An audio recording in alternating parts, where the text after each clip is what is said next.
Europe and in the United States. If you come to Palm Beach County and you do this, I will put your butt in jail. Just that quick. And I don't care if it's 20 people or 200, I'll load those corrections buses up. But they will go to jail and they will get prosecuted, without a doubt. Hate rising, the internet age of hate. Hello, and thank you for joining us on this next installment of Hate Rising. I'm Jim Grimes. We begin with a brief overview of what we're calling the internet age of hate, how neo-Nazis, jihadists, and other anti-Semitic groups have flocked to digital and social platforms to spread their message. In the shadowy corners of the World Wide Web, where are the kids? Hate and anti-Semitism thrive. Sites and forums praise killers like the man recently sentenced to death for murdering 11 at a Pittsburgh synagogue in 2018. In this video, on a site called Goyim TV, someone explains step by step how to find and print the latest anti-Semitic flyers so viewers can post or distribute them where they live. I do see we have a caller in the queue. Caller, stand by. And this man, wearing a homemade neo-Nazi uniform, streams a weekly white supremacist program. Dianne Feinstein did die. That was good news. I was glad to hear that. And if you're wondering how all of this is allowed, it helps to understand the basics about how the web is built. The internet is vast and complex. Most only know what's on the surface, like Google, Bing, and Wikipedia. But deep web is much larger and contains all sorts of information that's not publicly accessible. This includes things like administrative records, banking information, and medical records. Beneath all of it is the dark web, only accessible with an encrypted browser and originally created by the U.S. government to protect classified intelligence communications. It makes users nearly impossible to track or identify. Now we live in a time where any person can just post something and that could go potentially to millions of people, right? And that's dangerous in a way. It shows you how the internet, how the websites are categorizing. Ariel Contreras runs the Cyber Lab at Palm Beach State College. He's been working in the tech industry for decades. How many people actually are visiting these sites? I mean, do we have any way of knowing? It is a lot of people. You would think that is a minority. No, it's the majority. Eliminating hate content and criminal activity there is virtually impossible. But today, there is growing political pressure to take action. Just so we're clear with one another, ADL believes that hate speech is the price of free speech. We have to be willing to tolerate in a free society things we don't like, opinions we don't agree with. But there's something very different between an opinion that you find abhorrent and someone inciting violence against you. Sites on the deeper dark web like 4chan are difficult to control because they're hosted on computer servers outside the U.S. And when they are shut down, most of them just pop up somewhere new. Now easier than ever. Unfortunately, there's websites like 4chan, for example, that you would think they will be gone and they're not. Creating and spreading extremist ideas and material is bad enough, but these lines of communication are also being used to recruit, to plan and coordinate action in the real world. It's why government activists and law enforcement are now working diligently to find effective tools and strategies to eliminate these safe harbors wherever they are. Joining me now for a roundtable discussion on this topic are Josephine Gahn. She is the Executive Director of Community Affairs for the Jewish Federation of Palm Beach County. Of course, Palm Beach County Sheriff Rick Bradshaw. And down there, Lonnie Wilk. He's the Deputy Director of the Anti-Defamation League here in Florida. And by the way, thank you all for joining us. Lonnie, let's start, or Joe, let's start with you. That piece paints a pretty grim picture of what you're up against. Groups spreading these hate essentially unchecked on the internet. Yes, that's exactly right. And when you consider how much time people spend on the internet, on various forms of social media, it is truly, truly worrying. The ability for hate groups to expand their reach exponentially and faster and wider than ever before is the reality.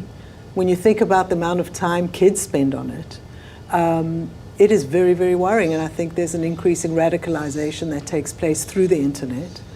At the same time, a lack of discernment, a lack of ability to think about whether something is true, what is the veracity, what is the source, who's behind it.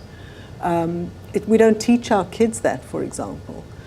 And I think we're also in an age of conspiracy theories that often come through the computer. People go down rabbit holes of conspiracy theories. The same with hate, the same with, all of these problems. It's a very, very dire problem, and one that we are very far behind solving, I'm afraid. Sheriff Bradshaw, some tough talk there. We heard you talking about how to really come down on these people. What has your agency, your office done in response? Well, early on when these people started, they throwing literature into yards. The people in my Homeland Security Department, the intelligence section, actually tracked these people to where they live in Port St. Lucie. So we had a pretty good idea who they were, what they were doing. The problem that we were dealing with is it was only a misdemeanor to throw this language in people's yards, no matter how bad it was. So it was tough to prosecute them. You actually had to witness what was going on. Fortunately, since that time, Representative Caruso, who did a fantastic job up in the legislature, has made this now a felony to distribute this type of literature or to project it onto a building. So that makes it to where we don't have to witness it. We know who's done it. We can put the evidence together, and then we can arrest them. So it's made it a little easier for us to deal with. But, at the end of the day, I talked to a group the other day, and one question from somebody was, well, really isn't this just directed toward the Jewish people? At this point in time, yes, it is. But my point to them was, where does this stop? If you don't draw the line now and tell these people, you cannot do this, it will not be tolerated.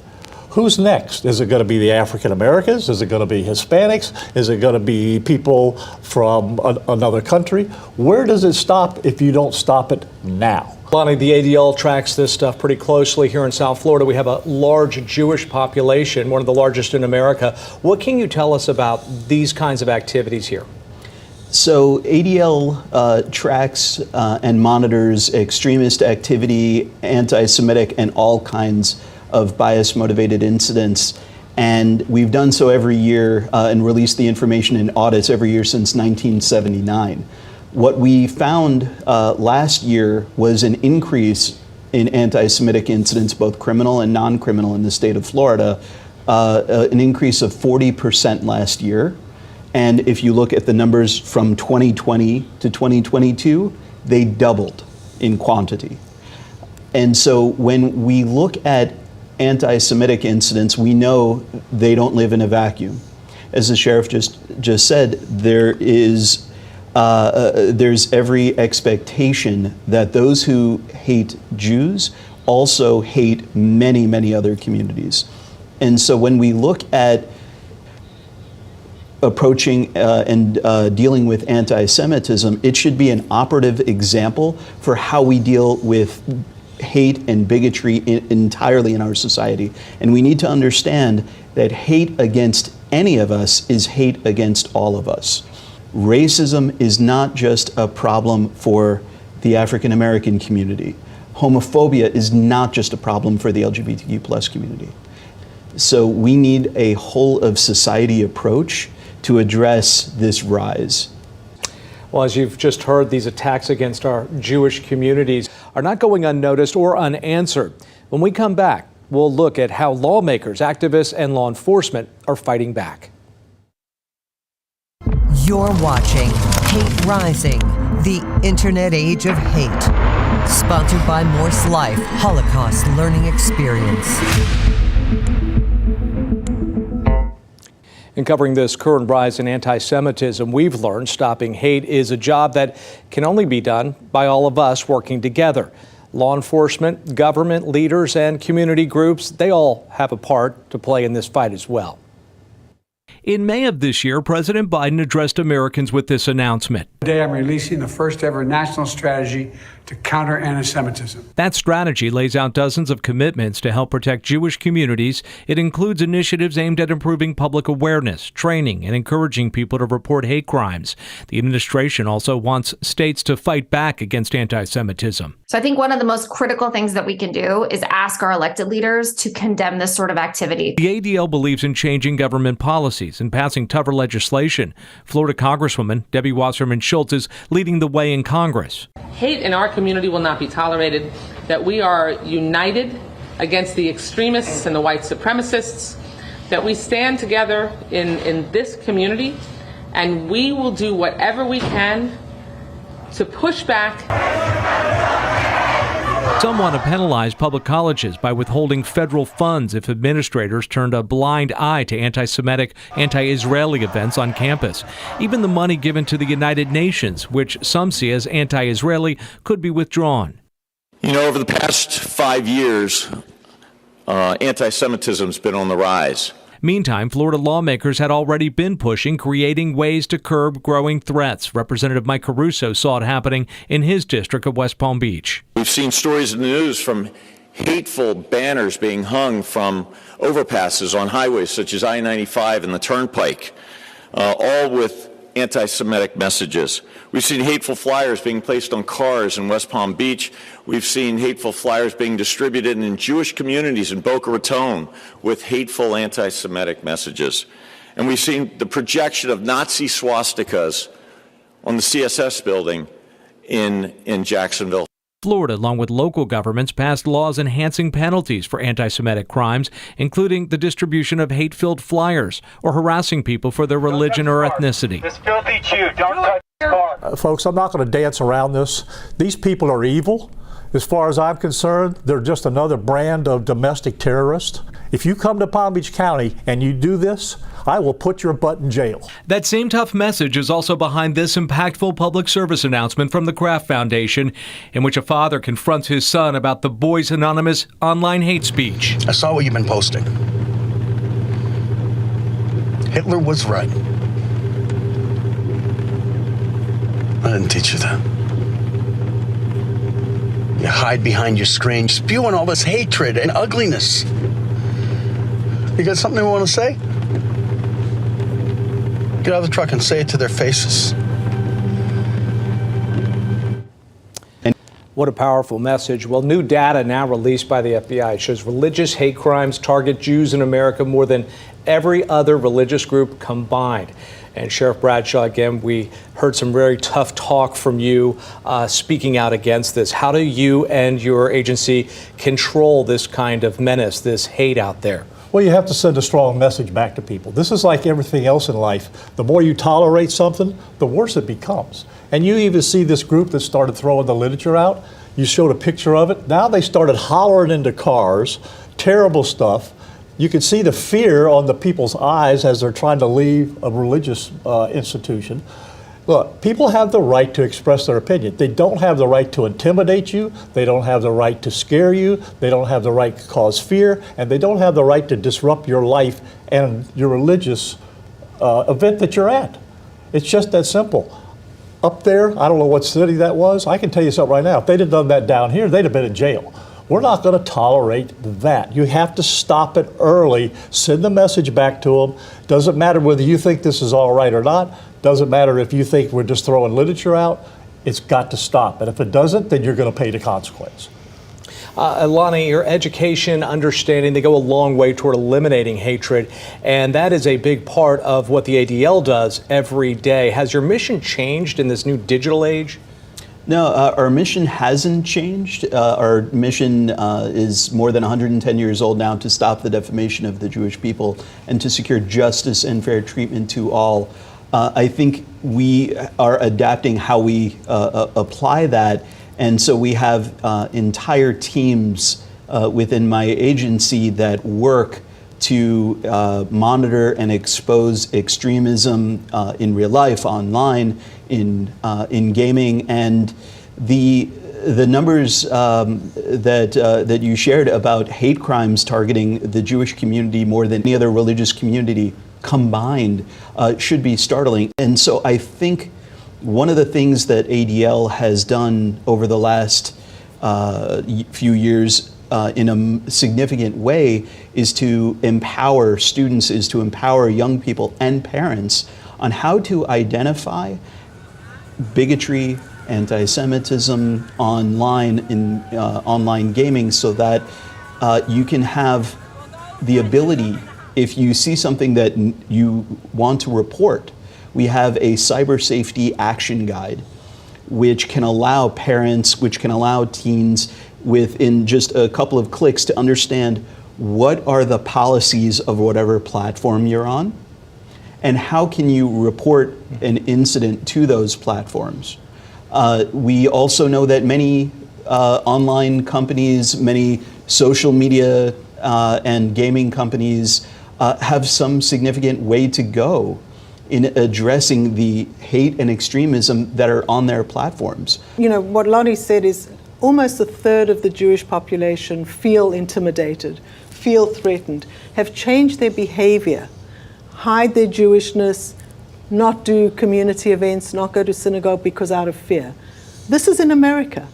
This is what is happening, and it feeds into that when people report that they have received threatening messages, whether it's an ugly comment on Facebook or a tweet or whatever. So it really has a chilling effect, and people are feeling threatened. What goes from the internet happens in real life. So we educate. We also need the community, beyond the Jewish community, to stand with us and to not just support us by words of support, which are crucial. I mean, certainly at a time like this, the Jewish community is mourning. We are in deep despair, and we do need the words of support. But we actually need people to stand up, to be educated about what's at stake, what this means, and actually become advocates. Well, we can't discuss the issue of anti-Jewish hate without looking back at the events of the last few weeks. We'll talk about the war in Israel with our panelists in just 2 minutes.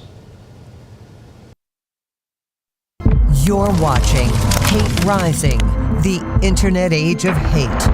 Sponsored by Morse Life Holocaust Learning Experience. Hamas' sneak attack on the communities of southern Israel on October the 6th was the deadliest single day for the Jewish people since the Holocaust. The consequences are still being felt across Israel and around the globe, and certainly here in Florida, where many of us have family, friends, and neighbors who have loved ones who are directly being impacted by these terror attacks. And Lonnie, you're in a leadership role over at the Anti-Defamation League here in Florida, but ADL is an international organization. What are your thoughts as we watch what's happening unfold in Israel right now? The first few days after the war began, we saw throughout the United States a 300% increase in anti-Semitic incidents over the same period last year. When any group experiences hate or bigotry, those expressions of hate or bigotry are isolating. When you are attacked, when you are vilified, not because of something that you did, but because of who you are, that's horrifying for an individual or for a community. And so we need people of good faith to stand up and speak out and speak as allies to each other and speak as allies to the Jewish community, as Josephine said, especially now. It costs nothing to speak out against hate.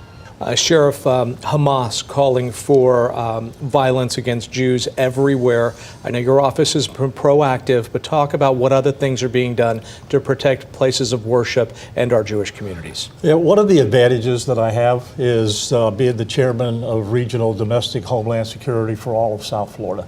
That gives my Fusion Center, which is the intelligence gathering network, an extra advantage that the normal police agencies don't have. Within minutes after this happened in Israel, we knew what was going on. We knew that there could be bad actors out here that want to use this opportunity to do other bad things in the community. So we increased our deployment significantly within minutes. And we're going to keep that deployment until this thing is over with, because it's only going to get worse, it's not going to get better. These idiots that are up there in Washington, D.C. have allowed this border situation that we have to be completely out of control. Look, I understand why people are coming through there. You have a certain amount of people that just throw their hands up and they take them into custody, but you have 1.5 million gotaways. Those are people that don't want to get caught. These are people that are bad guys. They're either gang members, they could be on the terrorist watch list. There's already 175 people that have been apprehended at the border that are on the terrorist watch list. So how many of them are in that group that got away? that are going to be in our communities capable of doing bad things. If we don't pay attention to this and we don't increase our ability to keep these institutions secure during this time when the temperature is extremely high on what's going on, then we're not paying attention. Josephine, you've led seminars. You're familiar with a lot of the research that's out there on anti-Semitic, anti-Zionist activities happening here in the United States and around the world. Share some of your perspective as it relates to what's happening in Israel. Well, you know, as we've seen and as Lonnie mentioned with previous campaigns, what happens in Israel doesn't stay in Israel. And Jews around the world get harassed, attacked, beaten, murdered.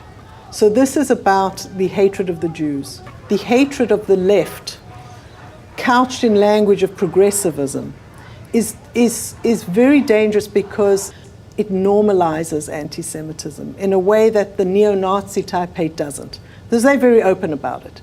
Whereas the progressive anti-Israel language is all about justice.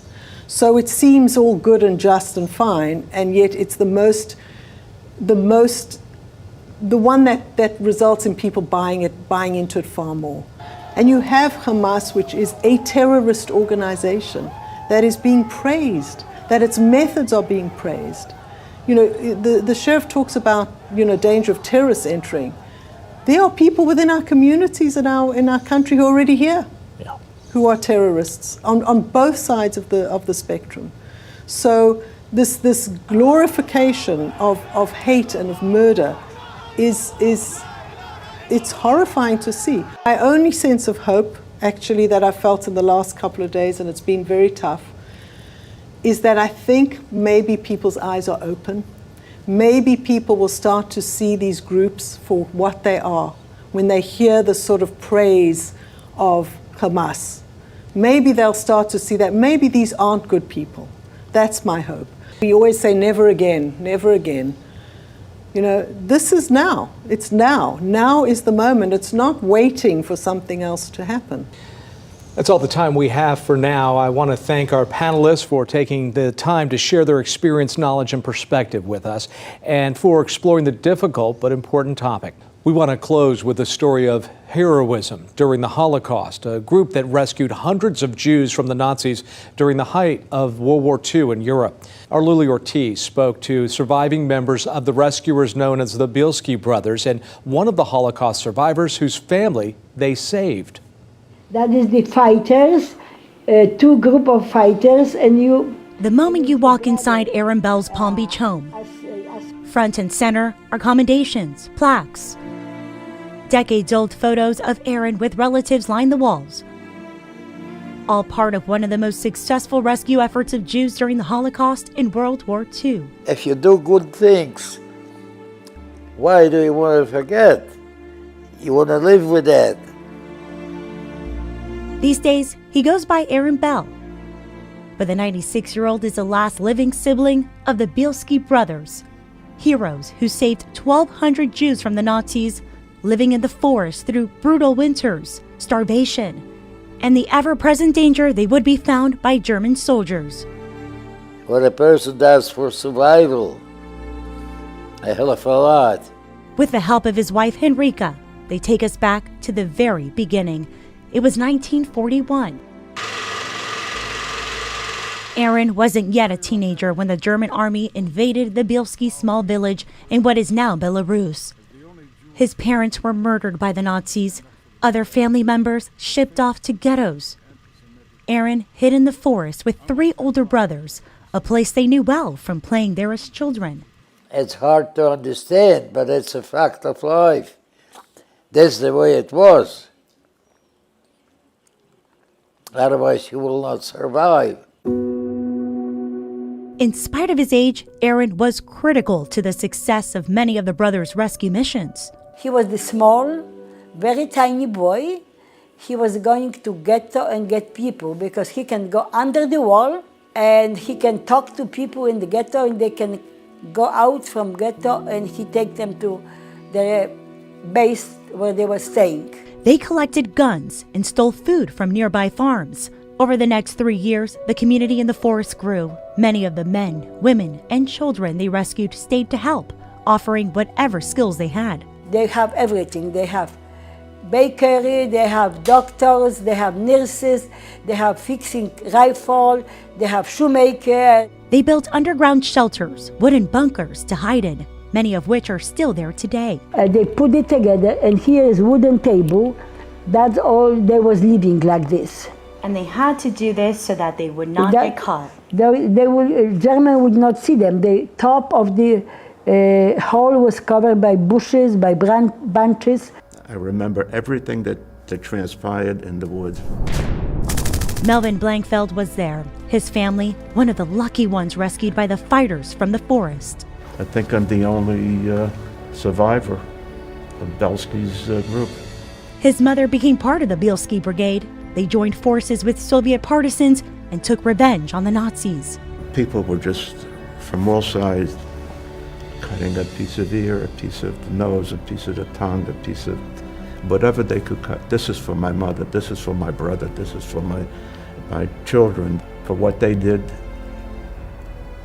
to a whole civilization of Jews who did nothing more than just Jews. When the Russians liberated the area in the summer of 1944, 1,200 Jews made it out of the woods alive, thanks to the Bielskis. This is defiance. This is actually us people who were living in Belsky's partisan camp. This little boy here who couldn't look into the sun, that was me. And the lady behind me was my mother right here. Their story became famous in books, even a movie. Today, there are thousands of descendants of those they rescued who know the name Bielski and what it means to their families. There are so many people out there thankful for what you did. If you can save a person, it's a brilliant thing. Simple as that. Aaron chronicled his life after the Holocaust in photos carefully secured in albums. Aaron is Israeli army. This is his brother Zush. That is my husband here in Israel with his girlfriend. Even though Aaron changed his last name to Bell after moving to the U.S., he'll always be a Bielski and hopes the world will remember him and his brothers for shining the light of human solidarity in the face of darkness. Yeah. Don't cry. Saved a lot of people. Sinclair is partnering with Magen David Adom for Sinclair Cares humanitarian relief for Israel. Magen David Adom is the Red Cross affiliate providing emergency medical aid for all people in Israel. Scan this QR code or go to sinclaircares.com to donate.